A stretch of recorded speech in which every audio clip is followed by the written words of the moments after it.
Alrededor de 310.000 víctimas ha sido el saldo total de las muertes que ha dejado en un año la guerra de Ucrania. Si alguien no puede dimensionar estas cifras tan absurdas, podemos hacer las siguientes comparaciones. La guerra de los Balcanes dejó un total de 25.000. La guerra de Afganistán entre soldados y civiles dejó más o menos alrededor de 50.000 muertos. La peor dictadura latinoamericana en la que se tenga registro, la dictadura del paraguayo Alfredo Stroessner, dejó alrededor de 120.000 muertos. Y en el África, en todo 2022, por COVID alcanzaron a morir 250.000 personas. Todos estos son cifras menores a la cantidad de casualidades que hoy nos deja la guerra en Ucrania, una verdadera crisis humanitaria en territorio europeo que probablemente no se veía desde la Segunda Guerra Mundial. El problema es que esta guerra está muy lejos de terminar y de hecho todo parece indicar que las cosas solo se van a poner peor. Entonces, ¿cuáles han sido las implicaciones geopolíticas de este conflicto que ya lleva un año de existencia? Esto es lo que voy a analizar en el video de hoy.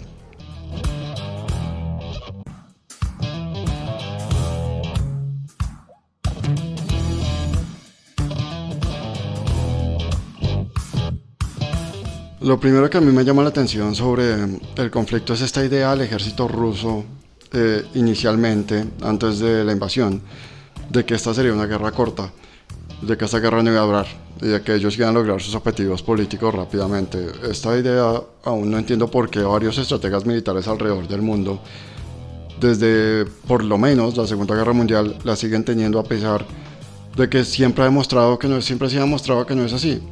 Los alemanes creían que efectivamente iban a poder lograr sus planes de conquista rápidamente debido a sus innovaciones.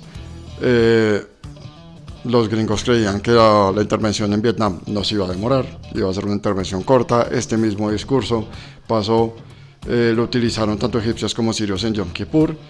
Se utilizó en las dos invasiones o en las guerras de Afganistán, se utilizó también en las dos guerras de Irak. Ninguna de estas guerras fue corta y sin embargo todavía hay estrategas militares que creen que una invasión se va a demorar 15 días y que el invadido se va a quedar cruzado de brazos mientras el invasor hace lo que quiere. Y pues no es así. Hoy ya llevamos un año y 310.000 muertos de guerra y pues podemos decir a ciencia cierta que la guerra no fue corta. Pero además de eso no es que no haya sido corta, sino que además pues aún no se va a acabar. Todos los analistas consideran que probablemente no se acabe este año. Estoy de acuerdo con esa afirmación, porque el otro tema que aún no logro dilucidar bien son los objetivos políticos de ambas partes, porque pareciera a veces que la ocupación o defensa del Donbass no es el único motivo de este conflicto. Pareciera como si hubiera algo más, pero determinar ese algo más pues no está tan fácil, no es tan simple, pero si efectivamente hay algo más, eso quiere decir que lograr una negociación o pensar en que va a haber algún tipo de final para ese conflicto pues se hace más difícil. Clausewitz lo decía muy claro: la guerra es la continuación de la política por otros medios. Toda guerra tiene un objetivo político. Y si no se tiene claro cuál es el objetivo político de ambas partes en esta guerra, pues es muy difícil determinar qué es lo que se va a necesitar para que la guerra pueda terminar. En estos momentos sabemos que hay una guerra por un territorio, es una guerra local por un territorio llamado el Donbass, y que mientras los rusos pretenden invadirla, los ucranianos pretenden defenderla, y ninguno de los dos va a cesar en su intención con respecto a este territorio. Por el momento se mantiene como una guerra local, pero eso probablemente cambie en el futuro. ¿Cuáles son las implicaciones geopolíticas de este conflicto? Pues las implicaciones geopolíticas hasta el momento, en mi opinión, no han sido muchas. La geopolítica mundial se mantiene más o menos más o menos, digamos, igual. Hasta el momento eso puede cambiar y dramáticamente en el futuro sí. Y mucho, la verdad. Y muy probablemente lo haga. Pero por el momento se mantiene más o menos estables. Tenemos a Occidente defendiendo a Ucrania y tenemos pues a Rusia con todo su poderío nuclear del otro lado.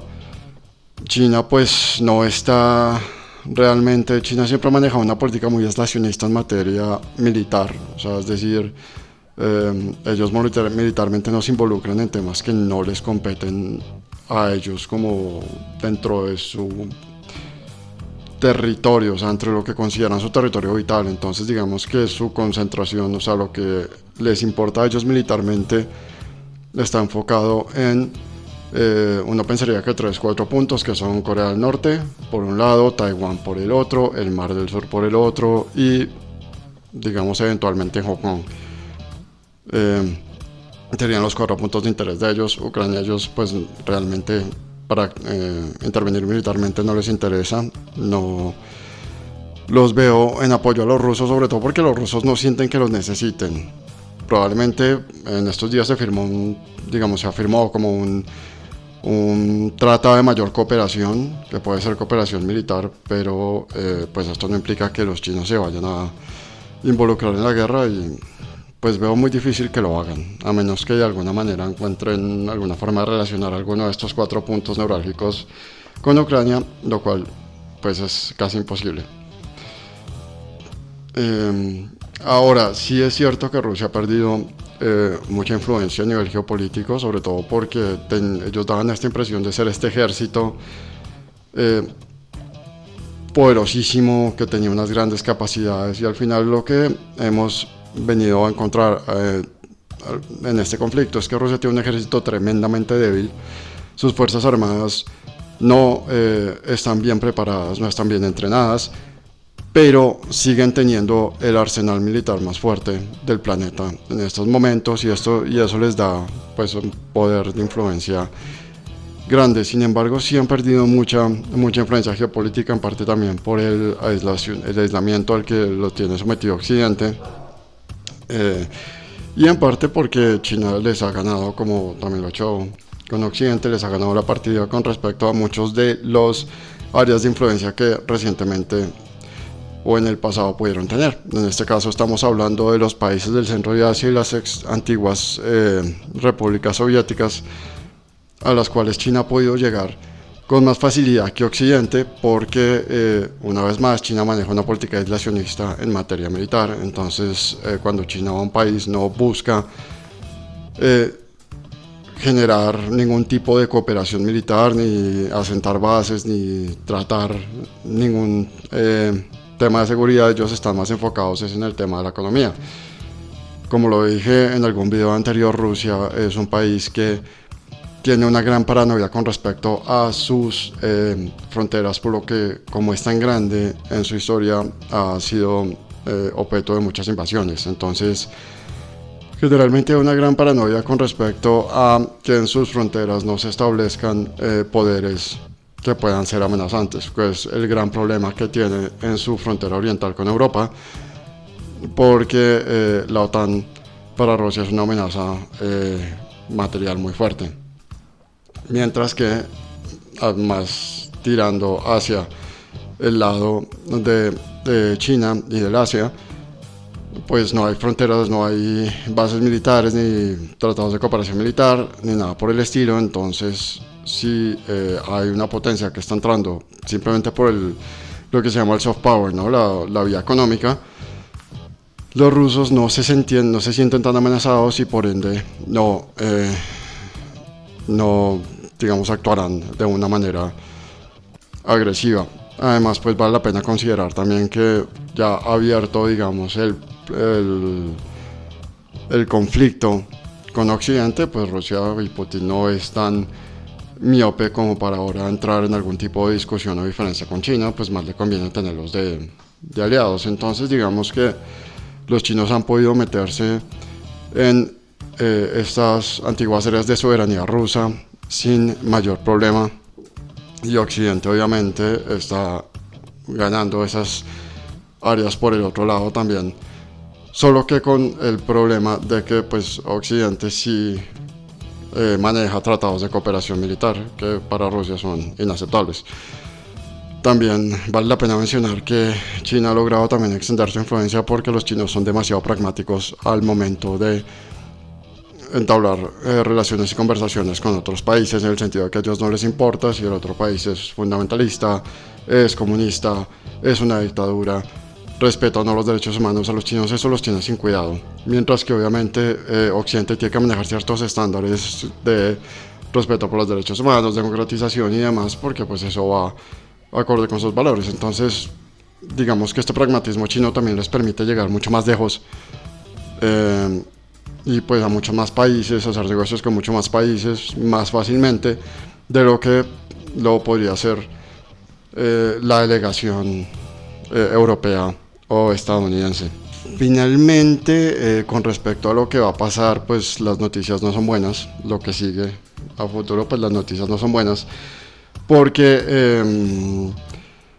digamos en estos momentos se mantiene un conflicto local. No estamos hablando en estos momentos de una guerra mundial, porque es simplemente una guerra entre dos países, Ucrania y Rusia. Y el conflicto se mantiene local porque hay, digamos, más o menos una posición de tablas, es decir, se mantienen más o menos nivelados con respecto al tema del Donbass.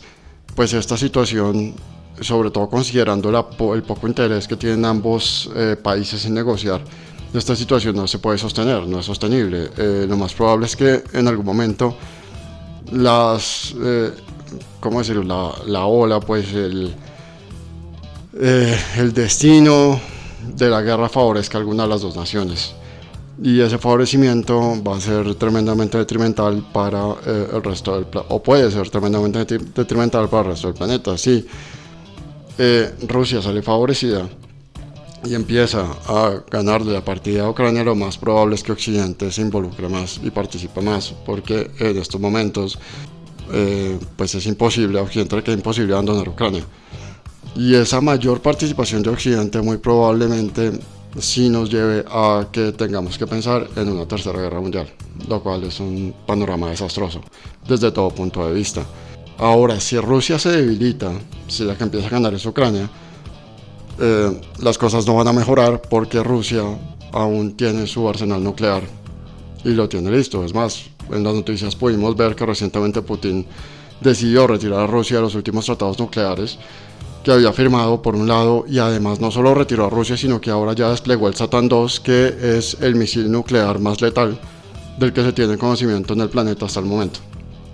Obviamente lo desplegó como una advertencia, ¿no? Los misiles nucleares generalmente se utilizan como deterrentes, o sea, como disuasores, más que para utilizarse, pero si Rusia, si llega a ver muy acorralada, si llega a ver que efectivamente la guerra se está perdiendo, pues Putin se está jugando su proyecto político en esta guerra, así que hay una gran probabilidad de que decida recurrir a este último recurso. Con lo cual, el problema de recurrir a las armas nucleares es que se genera lo que los grandes líderes y los grandes estrategas conocen como el MAD, Mutually Assured Destruction, destrucción mutuamente asegurada, porque obliga a que a las otras potencias a responder igual, lo cual inevitablemente terminaría en un invierno nuclear, o muy probablemente terminaría en un invierno nuclear, en el cual pues todos los que saben del tema pues saben esto muy bien. Mueren dos tercios de la humanidad, y el tercero que sobrevive deseará haber sido parte de los otros dos. Entonces, como se puede ver, la situación pues no es prometedora, no es auspiciosa. Las posibilidades de que se genere algún tipo de negociación para acabar con el conflicto pues son mínimas, por lo cual digamos que en el mejor de los casos la guerra continúa localmente este año y no va a parar, y eso digamos es lo mejor que en estos momentos, el mejor escenario que se podría plantear para la guerra de Ucrania. Pues infortunadamente así es como está el mundo, y pues por lo menos en este tema no hay nada positivo para decir. Eso era todo lo que tenía que decir. Gracias.